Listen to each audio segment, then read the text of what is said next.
Okay, so one last section. Okay. Yeah, one last section. So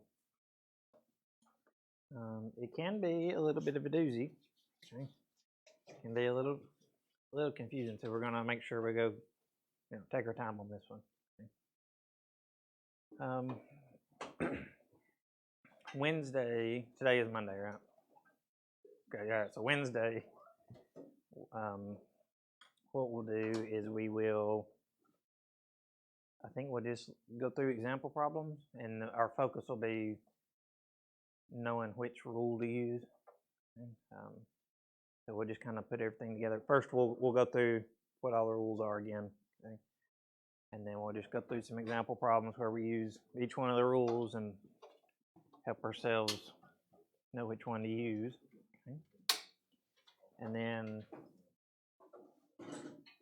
what do we decide? We wanted a website and day to be on Friday. Okay, so we'll do it on Friday. Okay. And then review Monday, test 3 next Wednesday. Okay. All right. Anybody have trouble problems from WebAssign? No? Some of them are pretty ugly. Okay. Okay. So don't be scared to bring WebAssign problems to class. Okay, cool. We can do them. All right. Give me just another second to get set up here, and then we'll get going. Really, in the slides, the only thing we have is one example problem. We're going to do more than that. Okay.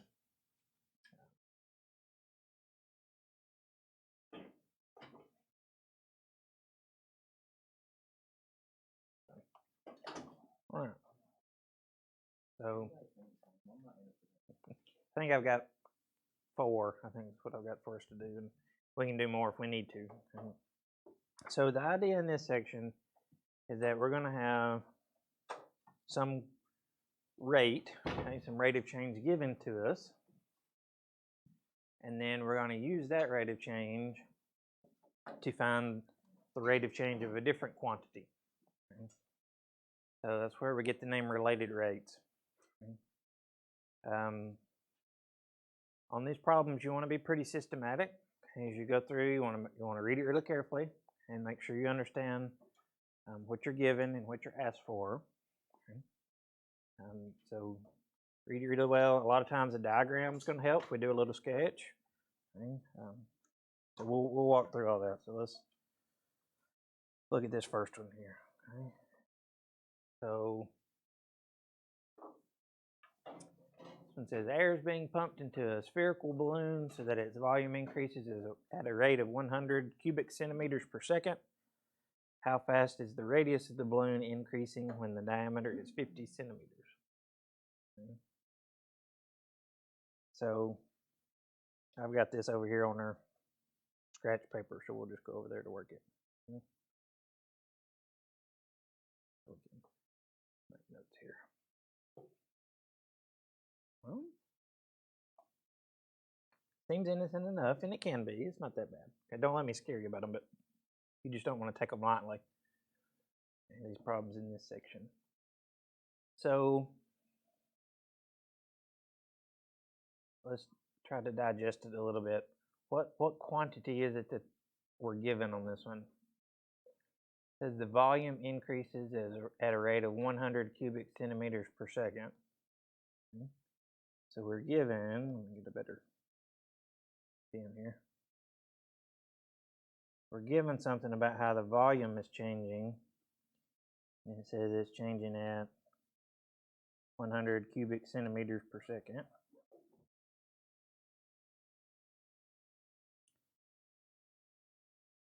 Okay. So the rate of change of our volume, if we're thinking about derivatives, okay, what would our rate of change of our volume be? And you can look at the units, that'll help some too. Okay.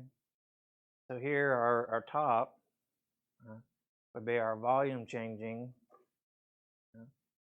related to, what would S be? It would be time. It would be time.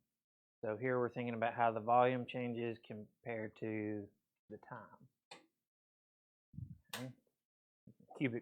Cubic centimeters per second. So this quantity we could write down as dV dt. Okay. So this is the rate of change of our volume with respect to time. Okay. So if you can translate that part, that's a really good start. Okay, we're looking at how our volume is changing versus time, and we want to know, okay, what do we want? Okay. We want to know how fast the radius is changing. So the rate of change of the radius, how can we write that down? It would be like dr, right? And then again it's versus time, right? So dt. Okay. We want the rate of change of the radius with respect to time when, what else do we know? We want that when the diameter is 50 centimeters. That part's probably not going to be all that helpful thinking about it as diameter. We probably would rather think about it as radius, since we're thinking about the rate of change of the radius. So if the diameter is 50 centimeters, what's the radius going to be? 25. Yeah. Equals 25. So getting started, that's what I would write down. Okay.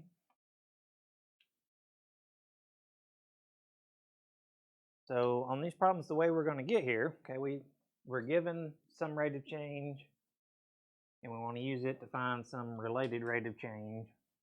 Okay. But we need some kind of go-between. We need some kind of stepping stone to get from one to the other. Okay. And you may not have this one memorized, but if we want to calculate the volume of a sphere, does anybody not? It's a kind of a weird one.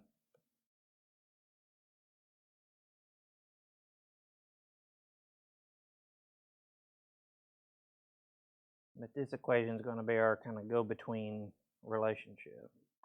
Okay. The volume of a sphere will have V equals, let me make sure I've got it right too. Yeah. This one's kind of weird because we've got a fraction thrown in there. It's 4/3 pi r cubed. Okay.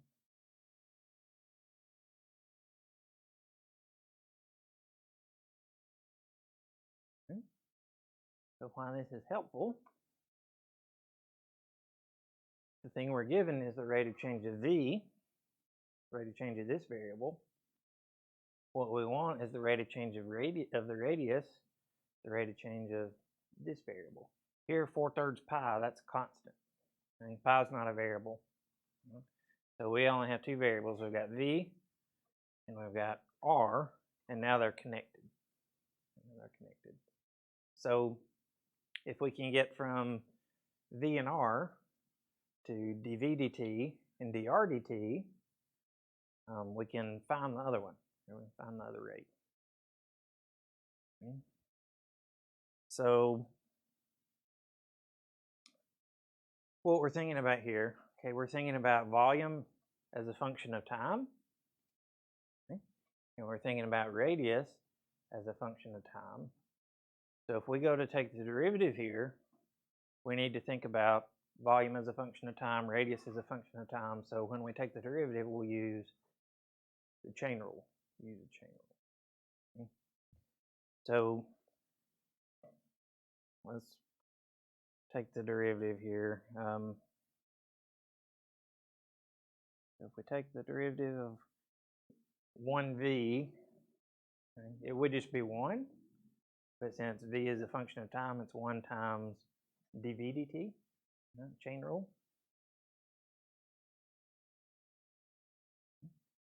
And if we take the derivative on the other side, remember 4/3 pi is just constant.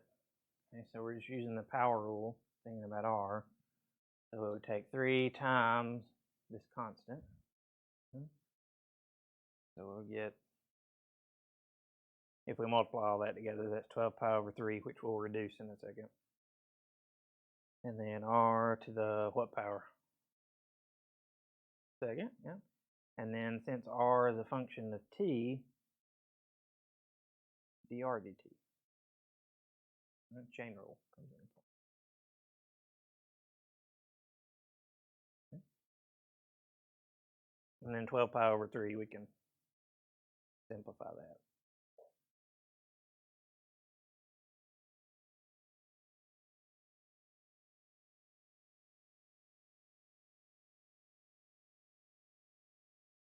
Okay.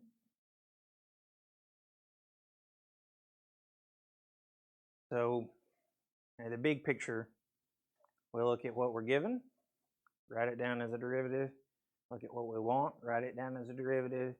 Then we need some kind of equation that relates the two variables together. And here, volume of the sphere worked, so it had both variables in there. Take the derivative using chain rule. And then now we need to kind of reflect back on what we know and what we need to know. Okay. The one we're looking for, we want to know what dr dt is. Okay. We want to know what dr dt is. So we can take this thing we've got down here and solve it for dr dt. Okay. So if we do that, we just get 1 over 4 pi r squared dv dt. I just divided both sides by 4 pi r squared. Okay. And then let's kind of reflect again. We want dr dt, so we've got to solve for that. We've got 1 over 4 pi, all that's just constant. We need r squared, and we need dv dt. We can get both of those. That's what we have. We know dv dt is 100. And then what about r squared? We want r to be 25, so we can plug in 25 for r. So if we do that, dr dt, 1 over 4 pi times 25 squared times 100. Okay. Is it 25 squared? Yeah, that's right. Okay. So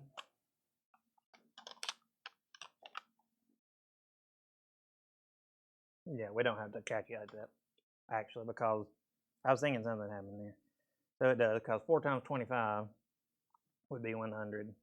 So you can just punch it in the calculator, there's no problem there. And so what we end up with is 1 over 25 pi. That's our exact answer. If we're actually wanting to use it for something, we can get a decimal estimate.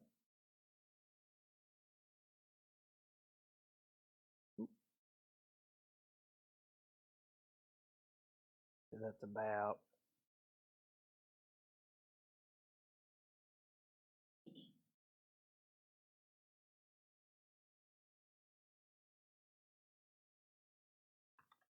something like that. Oh, centimeters, wasn't it? Not meters.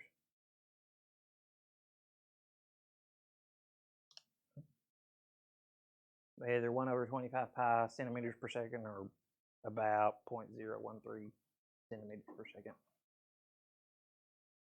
Okay, that part's just plugging in.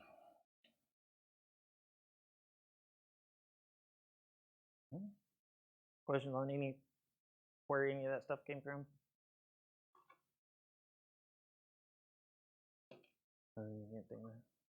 Not too bad. That's a good starting example because that one's not too ugly. The worst part of that one is remembering trying to come up with a volume of sphere probably. Yeah. No questions on that one? So I got understand. First, like the volume. Can you write out how that's the chain rule? How it's the chain rule? Yeah. No. I got you. Yeah. So, yeah, taking the derivative there, the derivative of v would be 1, right? It would just be its coefficient. But since it's a function of t, we've got to have dv dt. Yeah, it's like implicit. Yeah. Yeah, this one is like implicit. So then on the other side, we've just got 3 times 4/3. So you just get 12 power 3. That part makes sense, right? Because you multiply by the 3 and then subtract 1 from the r, and then it's times dr dt. Because we're thinking about r being a function itself.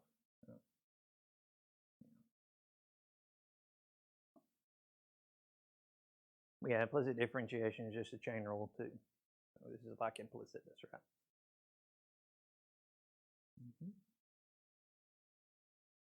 So just instead of writing that 1, I'll just put dv dt.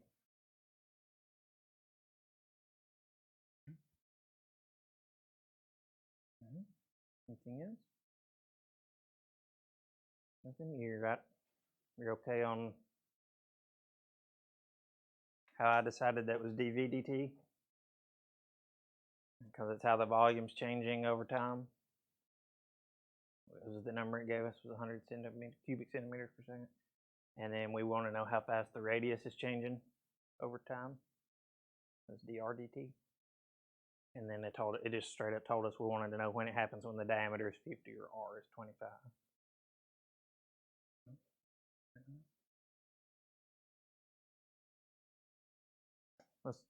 We'll look at another one then. Okay.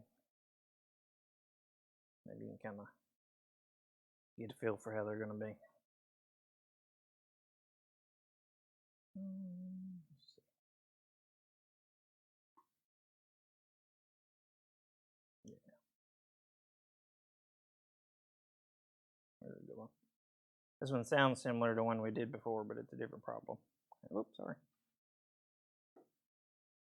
Computer's too smart for me.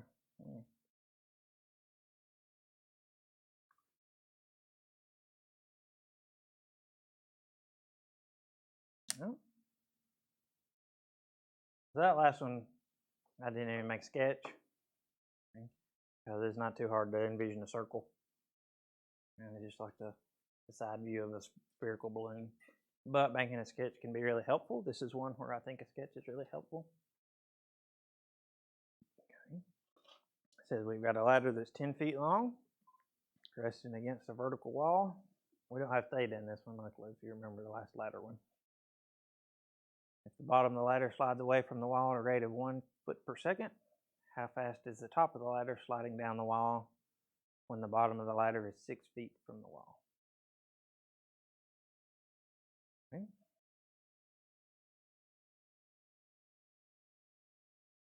So on this one, I think making a sketch really should be our first step. And then we can decide what to label things.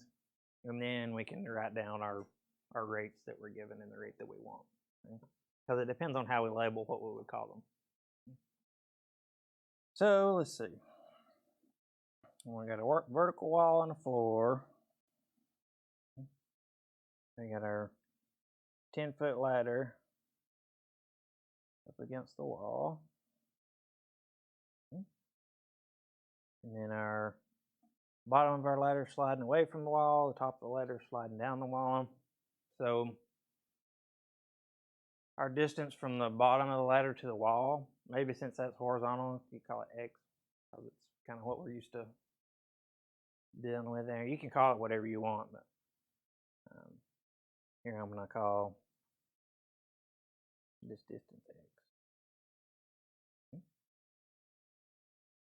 And then maybe since we were talking about sliding down a vertical wall, we could call the height from the ladder to the floor down the wall, we call that y. That's not critical what you label those. You just want to pick something to stick with it. All right, so the rate that we're given, the part that says at the bottom of the ladder slides away from the wall at a rate of 1 foot per second. So here we know that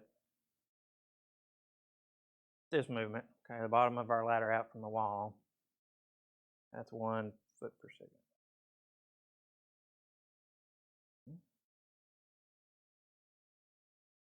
So this distance, we're tracking how this distance changes with time. So what's a good name for us to give that rate of change? dx, yeah, and then it's changing with respect to time, yeah, so dx dt. That would be a good thing to call that. And so we could call 1 foot per second, that's dx dt. Okay. That's what we're given. Okay. The thing we want, the rate that we want to know how fast the ladder is sliding, the top part of the ladder sliding down the wall. Okay. So that motion, where we got the ladder sliding down, that would be what variable is changing the way we got it written. Y, so we could call that dy dt. Okay. So that's the one we want. And we want that yeah. So what will we call that 6? We would say when x equals 6, right? When the bottom of the ladder is 6 feet away from the wall.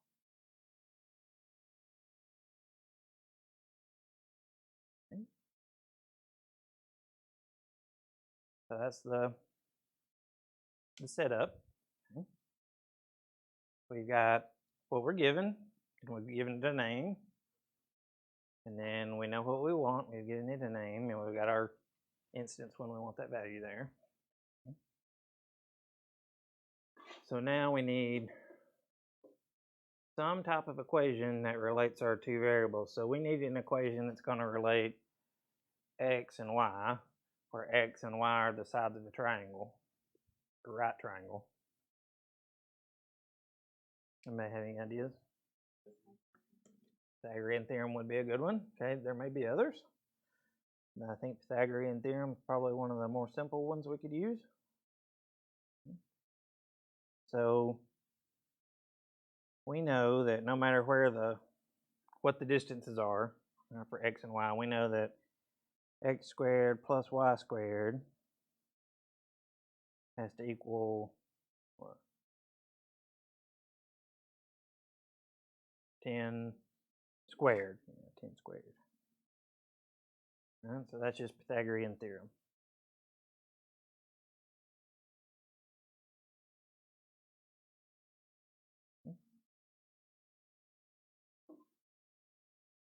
So the 10 part we can square out. You know.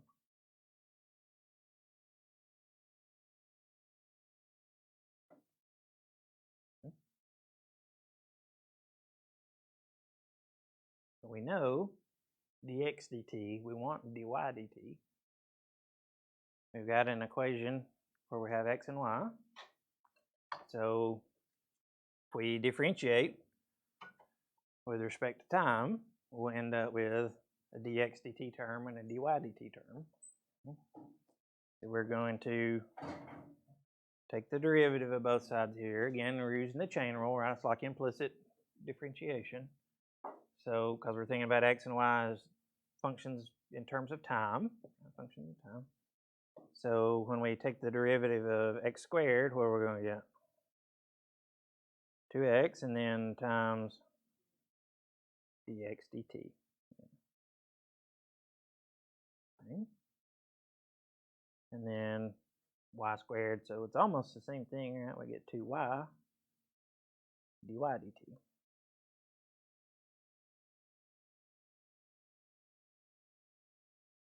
And then when we take the derivative of 100, what do we get? 0, because it's constant. Right? So the one we're trying to figure out is dy dt. So we can solve this thing for dy dt. So if we do that, we'll have 2y dy dt equals, so just subtracting 2x, negative 2x, well, subtract 2x dx dt on both sides. Okay. And then we need to divide both sides by 2y. Okay, so dy dt, we'll get negative 2x over 2y dx dt. So if that bothers you, think about we're going to multiply both sides by 1 over 2y. Okay. So we kind of want to leave the dx dt alone. We'll not put like the dx up here and the dt anywhere. Okay. And then that will simplify a little bit, make our life just a little bit easier. So negative x over y dx dt.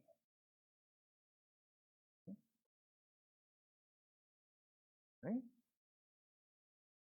So we're almost there. We know dx dt is 1 foot per second. And if we look back, so we know dx dt, and we know x, what we want x to be. How can we figure out what to use for y?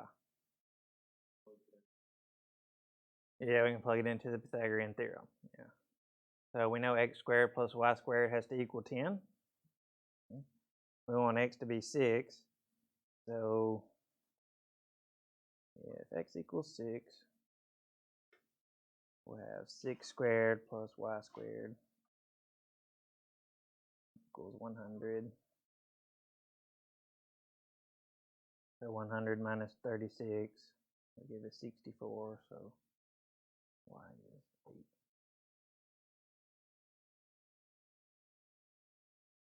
Okay. So for dy dt,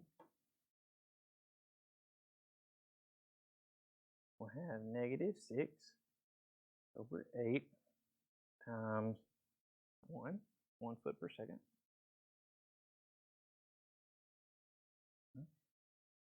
So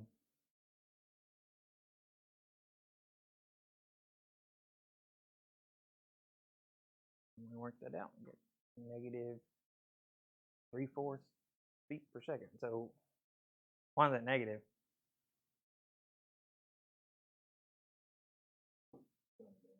Yeah, our ladder's falling down the wall. Oh, so going down. And the bottom's going out from the wall, so that's positive x direction. And the ladder is going down the wall, so that means the y values are decreasing.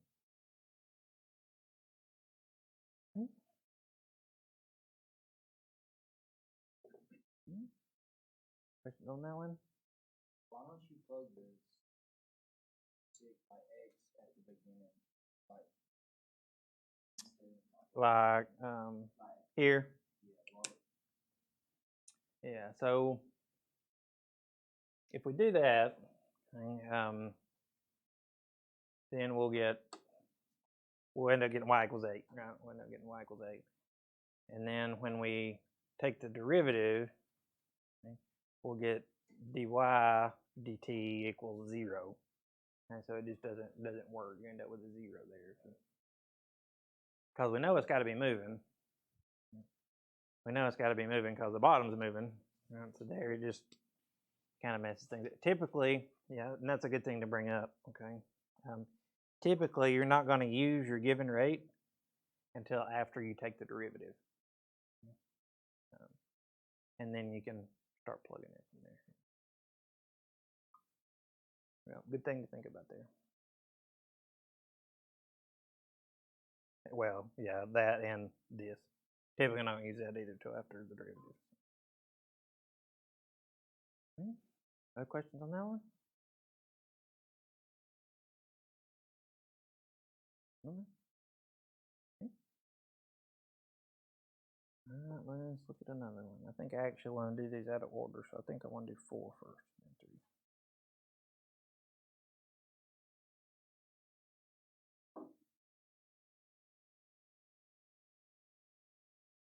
3. Hang on just a second before you start writing this one down. Let me make sure that. Yeah, okay, this is the one.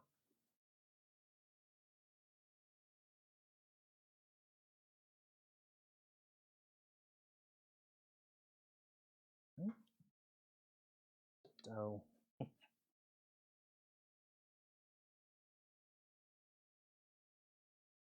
we got one car traveling west at 50 miles per hour, another car traveling north at 60 miles per hour. We're both headed for the same intersection. What we want to know, we want to know the rate the cars are approaching each other when car A is 0.3 of a mile and car B is 0.4 of a mile from the intersection.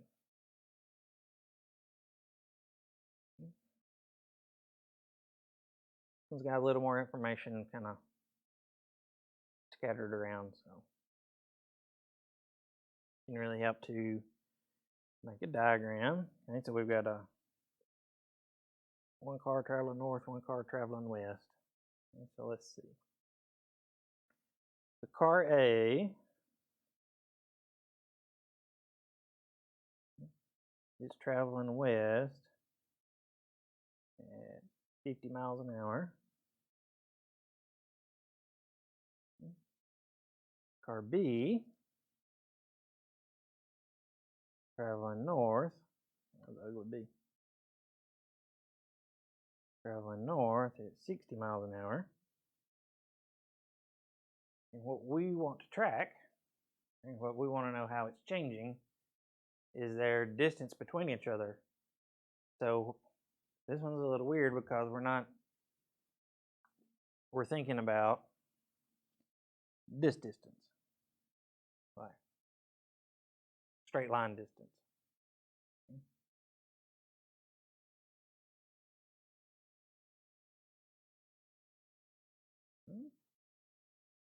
So you could name these differently. So since we've got a horizontal and a vertical situation again, what I would suggest is, so the distance between car A and the intersection, let's call that X. And then the distance between car B and the intersection, we can call that one Y since it's vertical. It kind of fits nicely that way. So we can take the rates we're given for the two cars, when you write those down. So the distance or the rate that car A is traveling toward the intersection, that would be how fast X is changing with respect to time.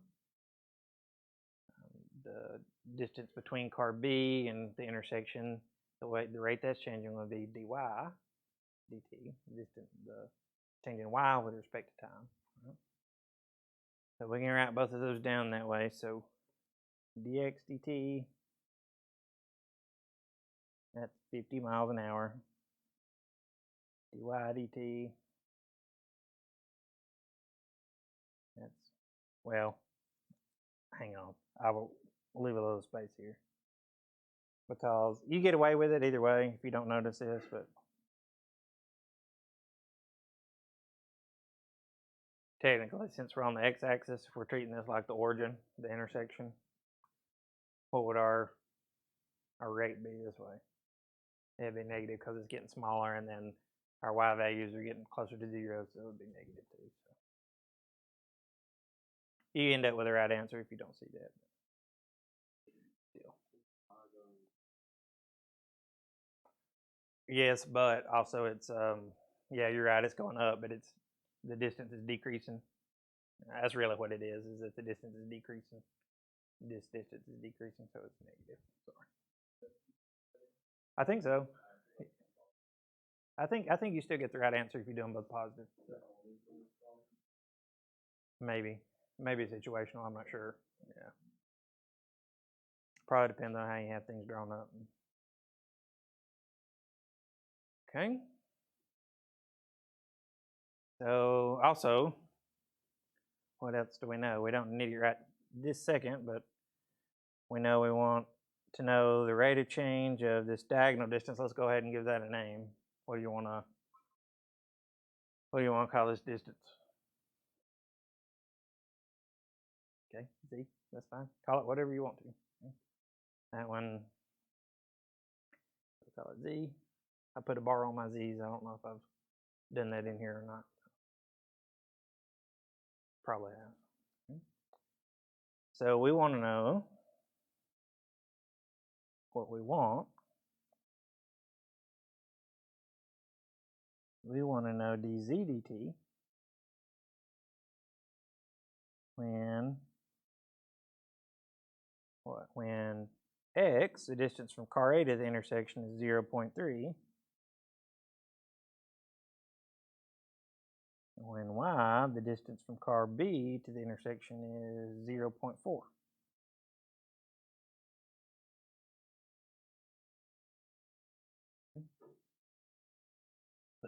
Now that's, to me, the hardest part of this one, getting all that laid out.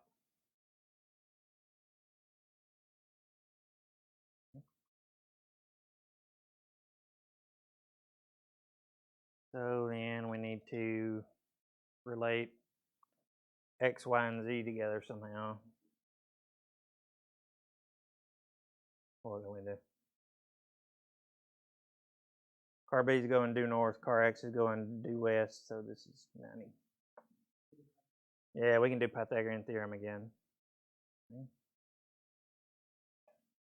So we know x squared plus y squared equals z squared. And if you think about using the distance formula, the distance formula is the Pythagorean theorem. Okay. You might not have ever thought about it that way, but it is, so you stick it there. So you stick it there. Okay. So there's our equation. It relates all of our variables together. Now we can take the derivative. Okay. We're thinking about each one of these as a function of t.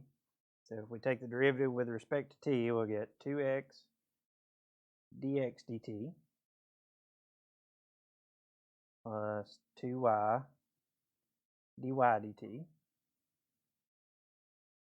equals 2z dz dt.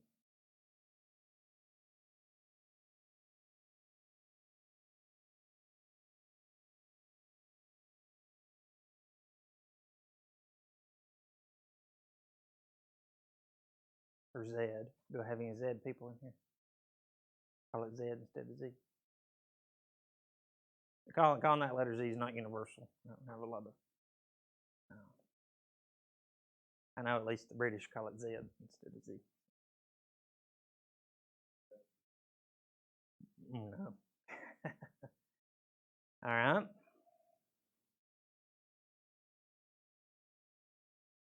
So, what is it we want to know? We want to know dz dt. Okay. Actually, all of this we can get. 2x is okay. That's just plug in for x. 2y, we can just plug in for y. Dx dt, dy dt. We got those already. Okay.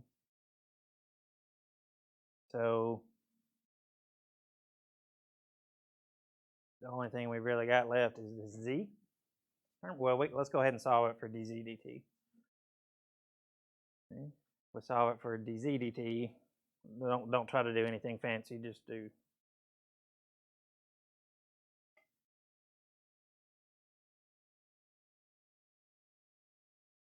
we don't have to overly simplify it or anything.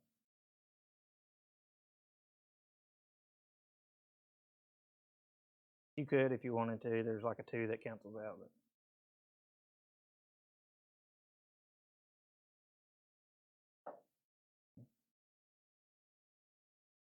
so the only piece we're missing is z.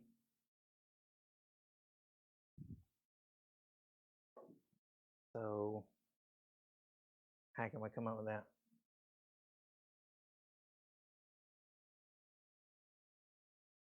Yeah. So we know x and y.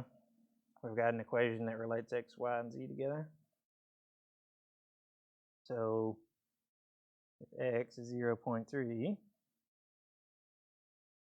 y is 0.4,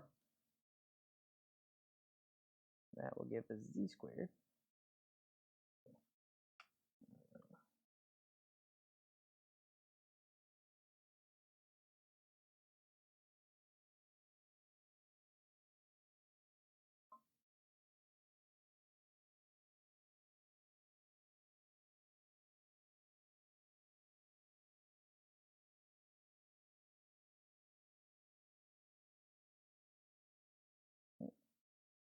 I'm just checking myself. Okay. It'll be 0.5.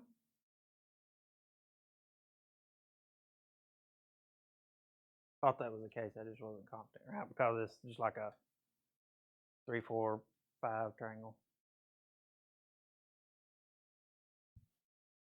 Okay, so now we just plug in. We've got quite a bit to plug in on this one.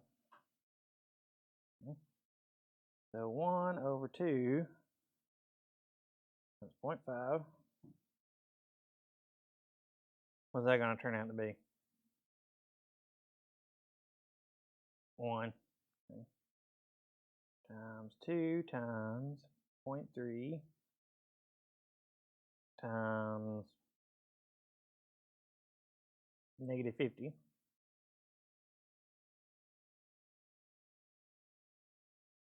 Plus 2 times 0.4 times negative 60.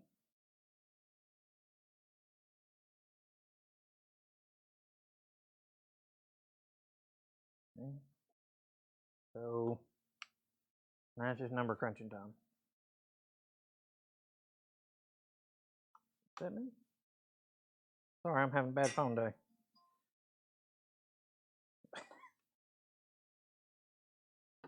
Okay.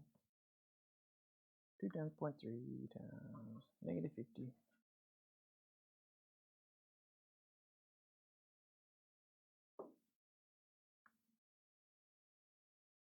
Okay. So you might as well get negative 78. Okay. I've got it over here.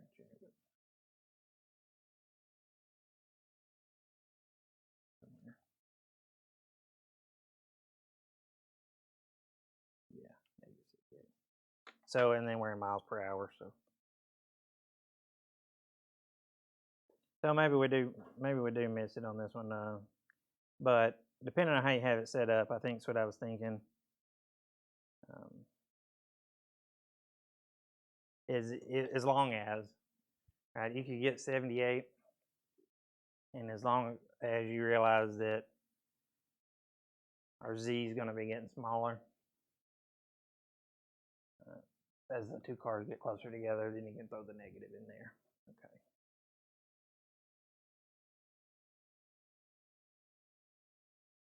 Mm-hmm.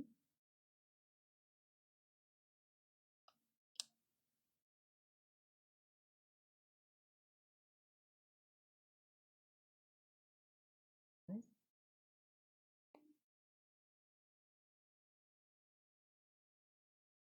Question?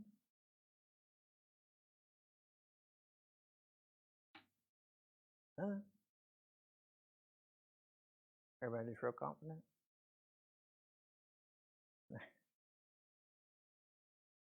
All right, we'll do one more. This one's just a little bit more involved.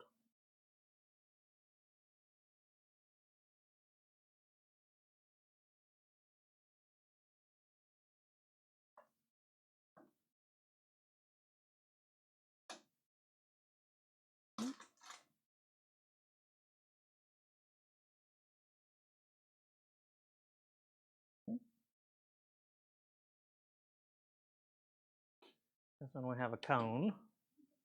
We got a water tank in the shape of a cone. Feel free, any of the problems in WebAssign, any of the geometry formulas you need, just Google it and find the formula to use. Okay, there's nothing wrong with that. And then when test time comes, if you need any kind of obscure geometry formula, I'll give it to you. So, don't worry about that. I'm not concerned with knowing that you have surface area of a sphere memorized or something weird.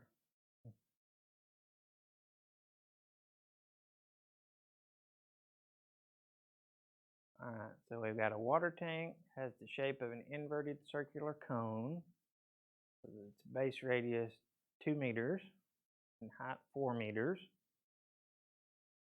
Okay, so let's go ahead and sketch that. I'm just going to do like a side view so we don't have to get into 3D here. So side view of a cone. I'll do this.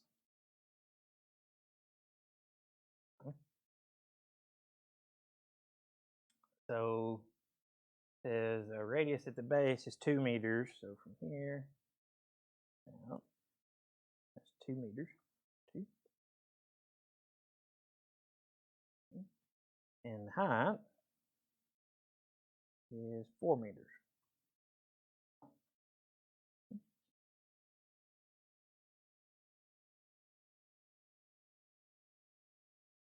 Okay. Says if water is being pumped into the tank at a rate of 2 cubic meters per minute, find the rate at which the water level is rising when the water is 3 meters deep.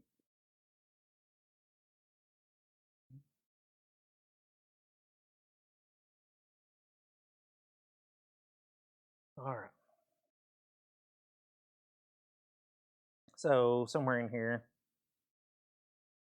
we've got a water level. I'm not thinking about. Let me think about that part being water. Okay. Filling our tank up. Okay.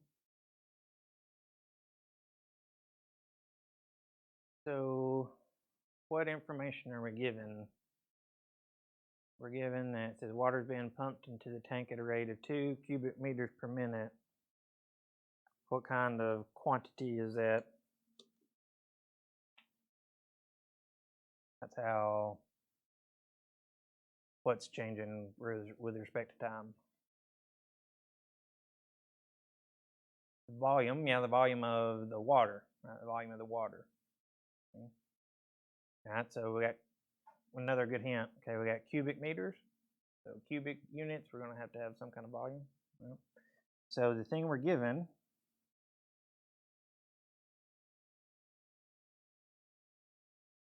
is we're given how the volume of the water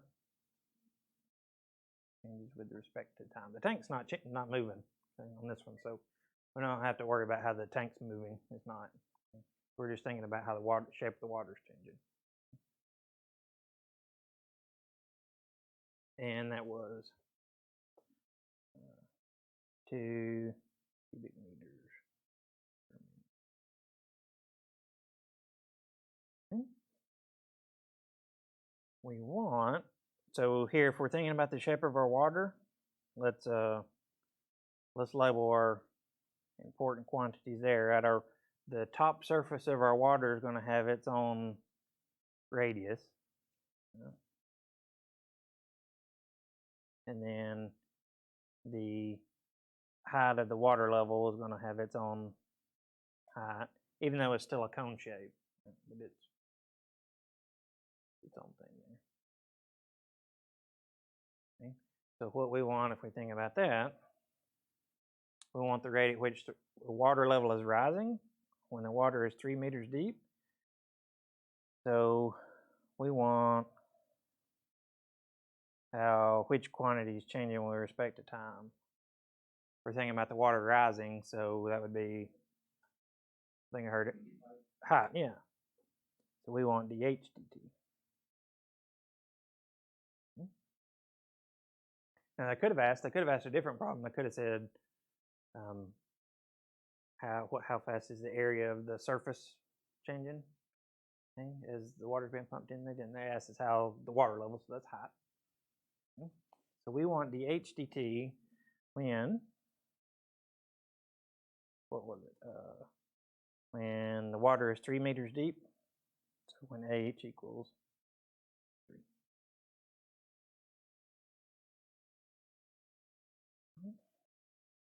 This one's a little bit trickier for a couple of reasons. Okay? One is we got to bring in the formula for volume of cone. Anybody have volume of cone memorized? Me either. Okay. I remembered it after I saw it. So here's volume of a cone.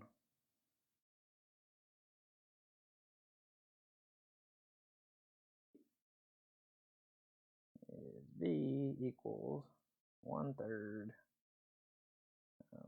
pi r squared h. I believe. Let me double check. I think this is it. This is it. Okay. Yeah. So it's the 1/3 part that I forget. Because if you just have pi r squared h, you remember what that's the volume of? So this would be the area of a circle times height.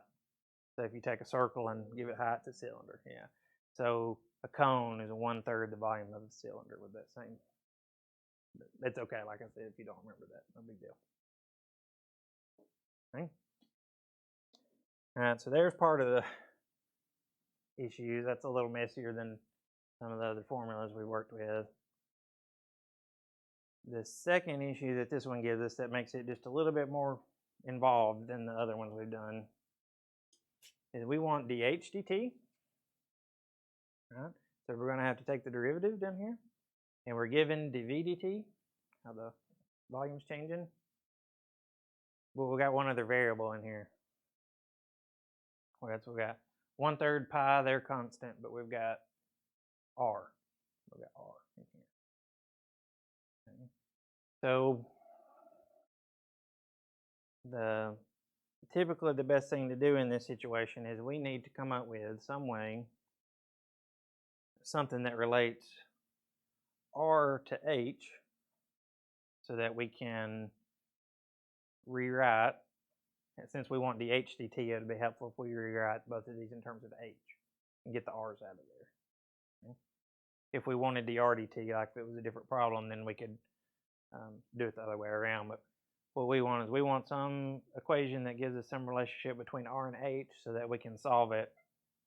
So we can have like r equals something h, and then get rid of the r in here. So that can be a little tricky. On this one, anybody have any thoughts? It's okay if you don't. This one, I would have to think about this in a while myself. So on this one, that's having to do that, okay, to get it in terms of R and H, get that relationship down. That's the reason why they've really given us the height and the radius of the tank. Okay.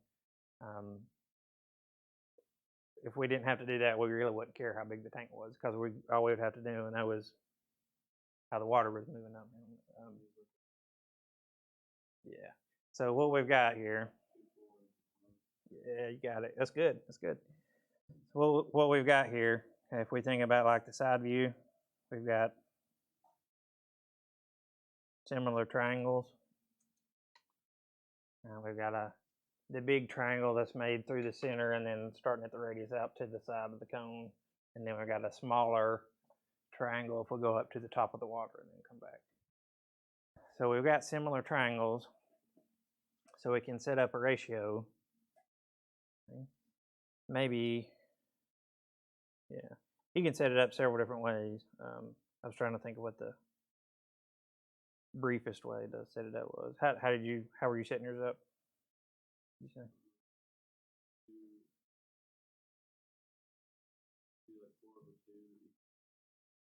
H over R.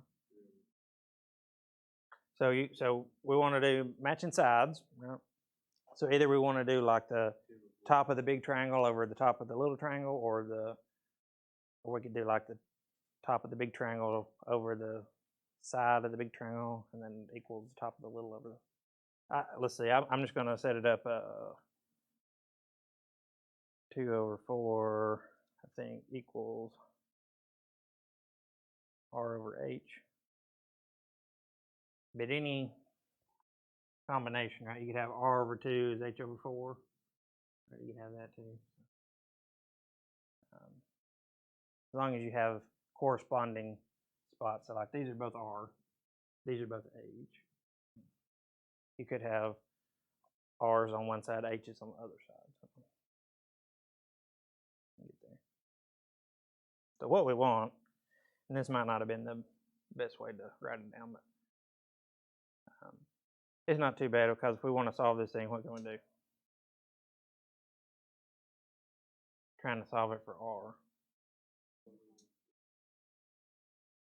And not yet here. Actually, we want to leave the variables in, but yeah, we can. You can think about cross multiplying, or you can think about doing a half cross, right, where we just multiply both sides by H. So then we'll have 2 over 4H equals R, or R is 1/2 H.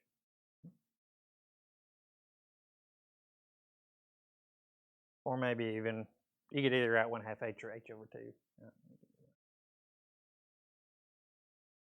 I think H over 2 is going to be nicer.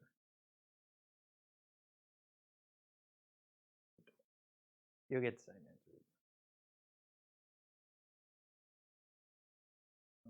answer. So that part, seeing to do that's a little tricky on that one. Anybody have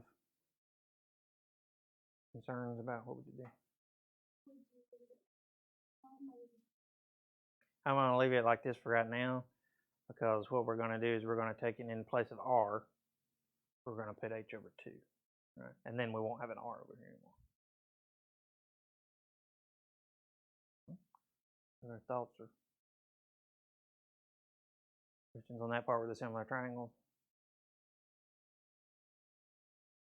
Okay. Yeah, so now we can get rid of R in our volume formula.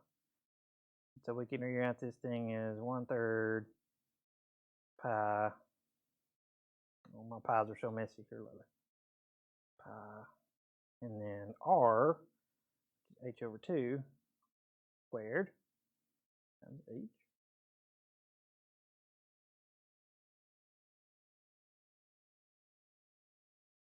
And then we can simplify that before we take our derivative. That'll be H squared over 4 times H. Square the top, square the bottom. So that's H to the 3rd over 4.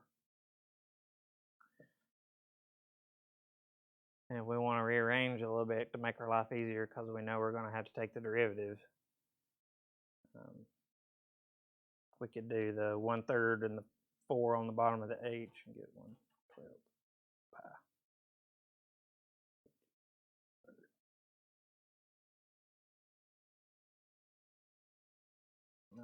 So this is like 1/4 H times 1/3. So the 1/4 times the 1/3. That all that does is that gets all the constants out front. That way, when we take the derivative, it's a little cleaner. We just have to worry about V and H.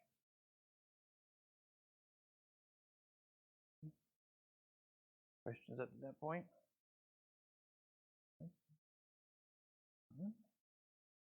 Okay. So now, okay, it's been a while. Let's go back. We know dv dt. We want dh dt. Okay, so we need to get down to where we have those two in our equation. So we can do that by taking the derivative with respect to time. So on the left, we get dv dt equals, h is our only variable now, so we can use the power rule. So 3 times 1/12 is 3/12, which is 1/4. Or we could even go ahead and put the pi up there. Pi over 4h squared times what? We'll have to remember h is a function of t, so dh dt. Did I mess you up doing all that? So here, got a long way. You just have 3/12 pi.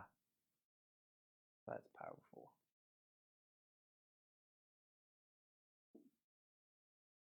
And then subtract 1 from the exponent. And since we're thinking about h as a function of t, we have dh dt.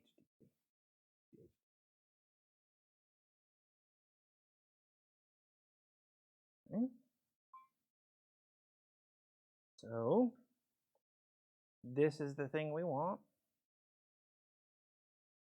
Okay. So we can, maybe even if we got this, we'll just do it in 2 steps. Okay, we'll just do it in 2 steps. So we want to solve for dh dt, so I'm going to multiply both sides by 4 over pi. Flip and multiply. And then I need to divide both sides by h squared, so 1 over h squared dv dt equals dh dt.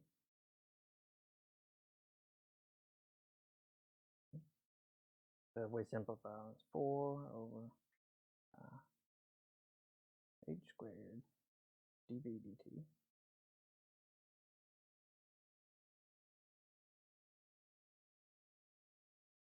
Okay. And then we just need to fill in what we know. Okay. H, what's it got to be? What's it supposed to be? Yeah, we'll go way back up here. We need h to be 3. Okay. dv dt is 2.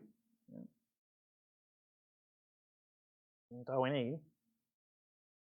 And so we have 4 over pi times 3 squared times 2 equals dh dt.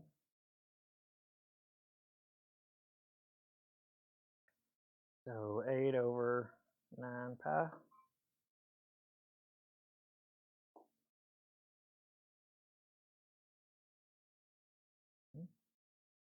And the question was,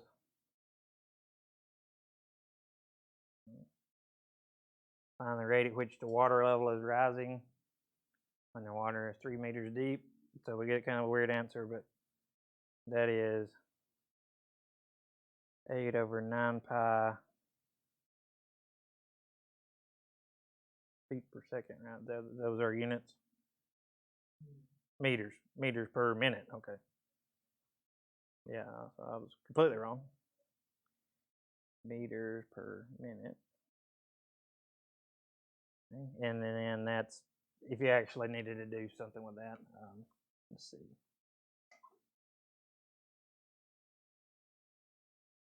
About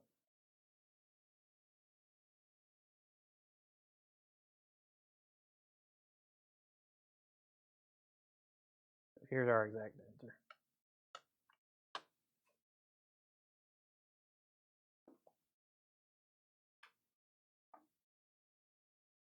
Okay. So let me scan back over the assignment problems again. Okay, we've got area of a circle is power squared. We got one dealing with the sides of a square and the area of a square. Handle that one. And then we got one with sides of a rectangle and the area of a rectangle. Length times width. We have a cylindrical tank. So a little bit easier than this one because we don't have that 1/3 in there. So it's pi r squared h. We do have one where we're done with the surface area of a sphere. So we might as well just, you can put it in your notes. You won't have to look it up later.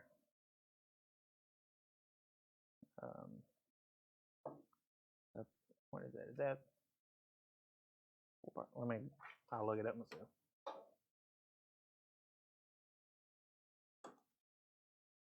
I thought I had it in my head, but I lost it. 4 something. Yeah, I had it. I did that myself. It's 4 pi r squared.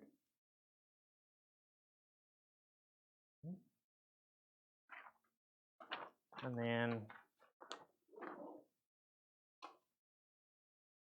there's one more using similar triangles.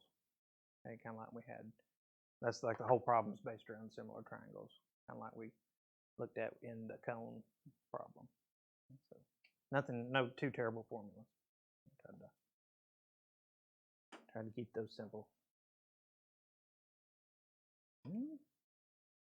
Questions? Yep. Yes, next Wednesday. Yeah. Yeah, so Friday we'll do WebAssign. No, yeah. Wednesday, let's back up. Wednesday we'll go through some problems. Now we can mix them all together and look at them and decide how to do which one. So we'll do some of that on Wednesday. Friday we'll just work on WebAssign. Monday will be test review, and then next Wednesday will be the test. Yep.